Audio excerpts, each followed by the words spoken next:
Hey everybody, and welcome back to Marvel Champions Experience. If you would ever be so kindly to like this video, if you would ever be ever so more kindly, please consider subscribing. Always and always, please drop a comment down in the comments box below. I love interacting with everybody. You all are fantastic. And if you like video games, here's my weekly beg and plead. Please consider checking out my weekly video game podcast, D-Pad Experience, on YouTube and all podcast providers. But now we are time for Gambit. Sorry, I have a little cough. I know I don't have COVID. I'm just tired. If you caught my last video, well, maybe you didn't catch my last video, but if you did, I just got off a plane today from Las Vegas. I was there for a work conference, and the problem is I knew that Rogue and Gambit came out today, right? I'm seconds away from, I just finished recording this video.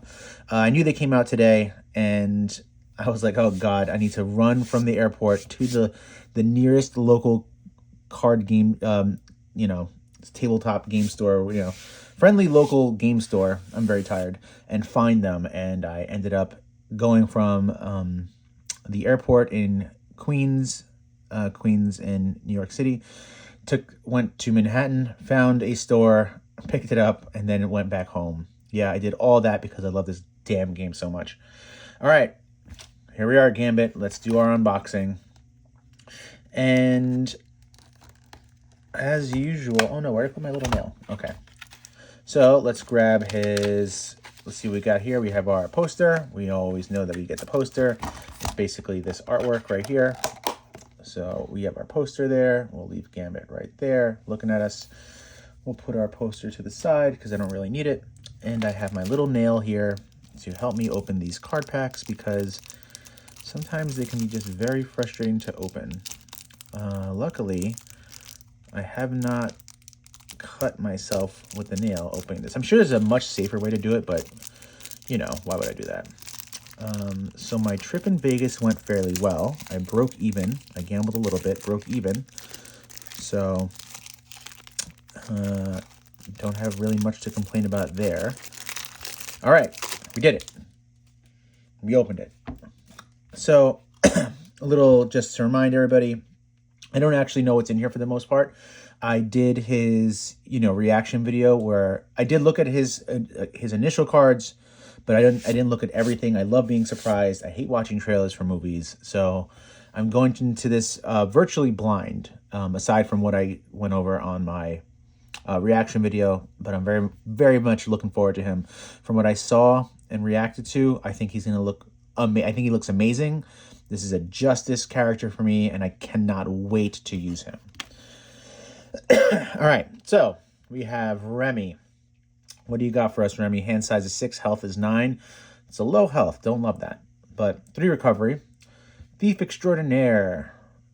Action. Thwart. Exhaust Remy and look at the top 2 cards of the encounter deck. Discard one of those cards. Remove threat from a scheme equal to the number of boost icons. So my man Remy can thwart on his alter ego, which I love. Then he has a little bit of a weak line, right? 1 thwart, 2 attack, 3 defense, but high defense. So we have 5 hand size on this side. Charge the card. Place 1 charge counter here. Limit once per round. Throw the card. Interrupt. When you play an attack event, remove up to 3 charge counters from here.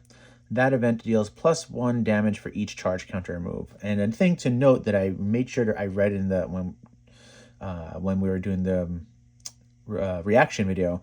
So this charge the card, there is no limit to how many times you can charge him, right? You can just keep putting charge counters here, and you can only play up to 3, but he can have 20 if he wants. So, all right, let's take a look at his hero-specific cards. All right, what do we got? We knew we were getting Rogue, right? What do you got for us, Rogue? You're very expensive. 4 cost, right? 2 thwart, 2 attack, 3 health. Reduce the cost to play Rogue for 1. Reduce the cost to play Rogue by 1 for each charge counter on your identity. Wow, so she can actually be free. So that's amazing. And she comes in with a tough. Love that. All right, we have 1 copy of the Thieves Guild, 1 cost support. This is a guild card. One of the first times I've seen that, right? Is he guild? No. Interesting. Okay. Alter ego response, so you need to be on your alter ego side. After you resolve your Thief Extraordinaire ability, exhaust Thieves Guild, remove one threat from a scheme. If this removes the last threat from a scheme, draw a card. Like I said, this dude just wants to be an alter ego all day. I'm not going to complain about that. We have his staff, 1 cost upgrade, Hero Interrupt. When an enemy attacks, exhaust Gambit's staff and deal 1 damage to that enemy. When an enemy attacks, exhaust Gambit's staff, deal 1 damage to that enemy. All right, so basically like a free little retaliate. I'm sure we can make that a little more interesting once I play around with it. We have Gambit's Guild Armor, 1 cost upgrade, very cheap as well. After Gambit defends against an attack and takes no damage, exhaust Gambit's Guild Armor and ready Gambit. All right, so we have to see how we take no damage. Well, he's already got 3 defense, right? So he's already got high defense. But I'm sure there's some stuff in here that could help us out. I don't want to play... I really would prefer not to play him in defense, but I want to play him in justice. So we have Charged Card, 2 cost event. Deal 4 damage to an enemy. For this attack, if Gambit's Throw the Card ability removed at least 1 counter, this gets ranged, 2 counters, this also gets piercing, 3 counters, this also gains overkill. So this could be a 7 damage attack with all of these abilities on it, like with overkill, range, and piercing. So for 2, that's really solid. We have 2 copies of Royale Flush. I'm just looking to see what these are superpowers or not. Yeah, I'm always interested in Death Focus. Place 1 charge counter on Gambit. Deal 0 damage to an enemy. Deal 0 damage to an enemy. Deal 0 damage to an enemy. So this is actually really good, and I forget why, right? What was it? They explained it in detail. So let's say that Gambit has 4 charge counters on him, right? Let's say he has 4 charge counters on him.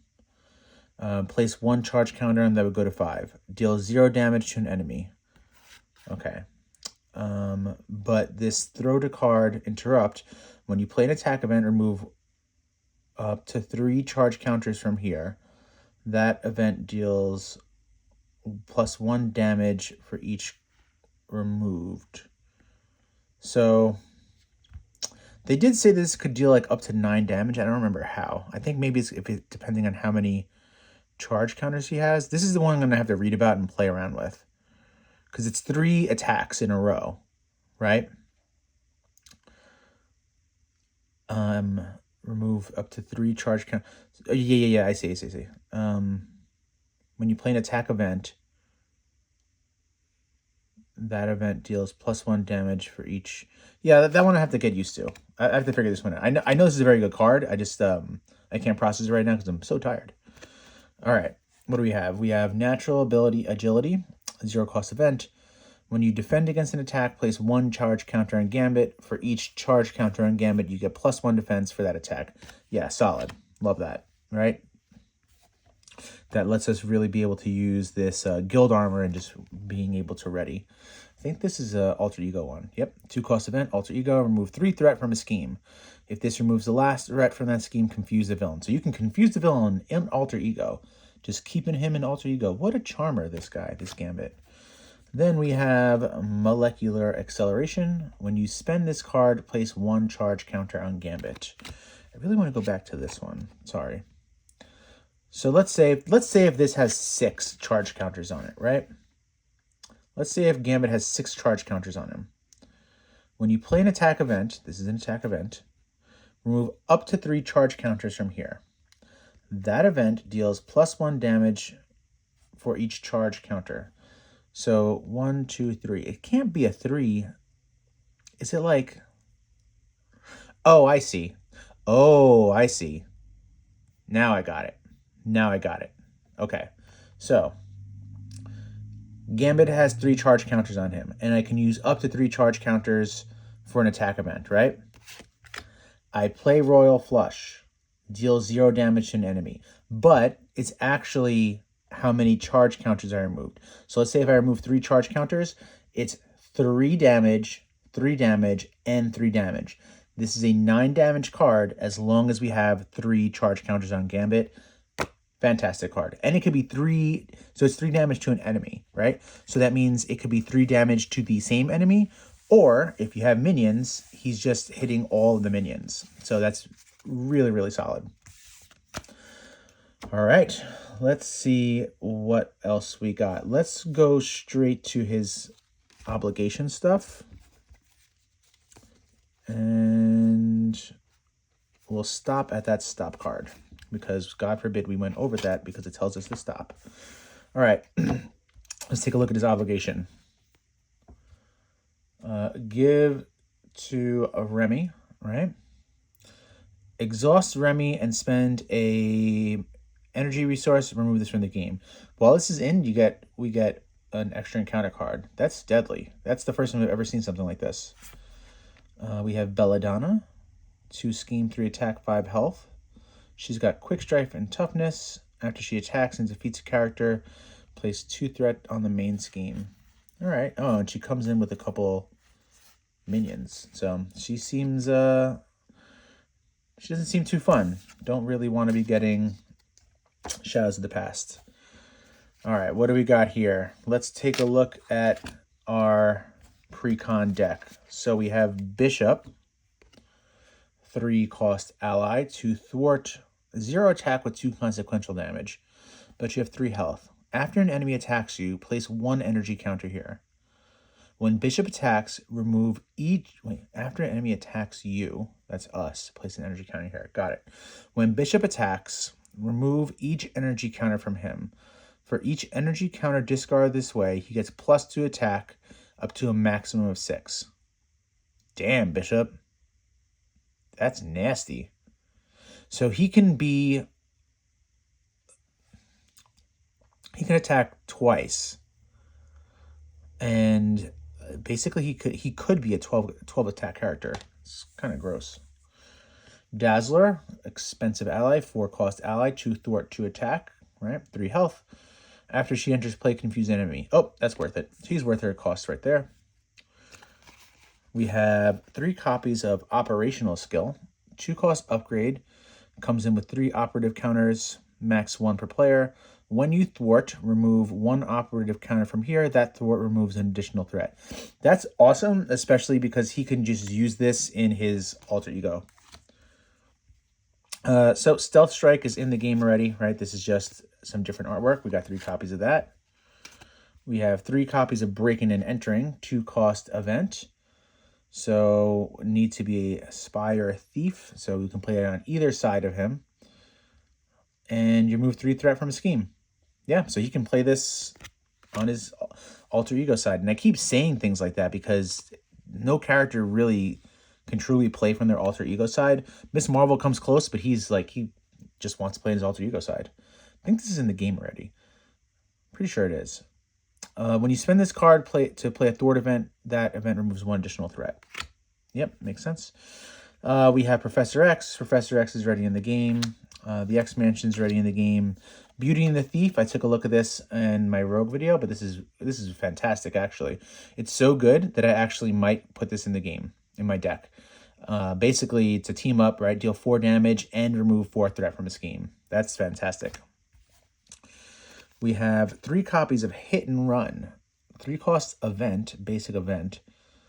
Attack thwart. Deal 2 damage to an enemy. Remove 2 threat from a scheme. Yeah, that's fine. It's a little expensive, but it's a basic card. Mutant. Oh, 3 copies of Mutant Education. What do you do? Need to have the mutant trait. Interesting. That for some reason, while Gambit is in his Gambit form, he's not a mutant, but he is a mutant in his alter ego form. So that's a little weird. So must be on our alter ego side for this. Choose up to 2 identity-specific cards from your discard pile and shuffle them into your deck. If X Mansion is in play, draw a card. So I think I noted this, that it's very interesting that this interacts directly with another card, X Mansion. I don't think I've seen that too much. So, like, basically, if you put this in your deck, you have to put X-Mansion in your deck or else you're only getting half of the ability of this card. And then we have our resources. So there is his pre-con deck that I will be trying out tomorrow. I'll get this sleeved up tonight. But we have stopped because we didn't want to get yelled at. And we can take a look at...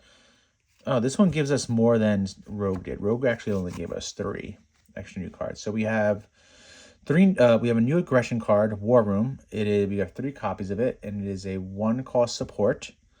After an ally attacks and defeats a minion, exhaust War Room, remove 1 threat from a scheme. I don't know. Having using this with an aggression deck, not my style. Not my style. I'm not saying it's good. It's not how I would play aggression. We have a 0-cost event, X-Men Instruction. Must have the mutant trait. Choose up to 2 X-Men allies in your discard pile. Shuffle them into your deck. If X-Mansion is in play, draw a card. So they're really giving us these cards that work with another card like X-Mansion. I don't hate this. It's free, right? So this actually might go well in a Storm deck for me because I play Storm Ally Heavy. I'm so tired. And then we have a new modular. I'm not really going to go into this too much. We can just, we got Exodus, right? 1 scheme, 1 attack, 6 health. Retaliate and Villainous. So we have a new modular, and then I really love that they've been giving us new modulars in these as well. So there you go.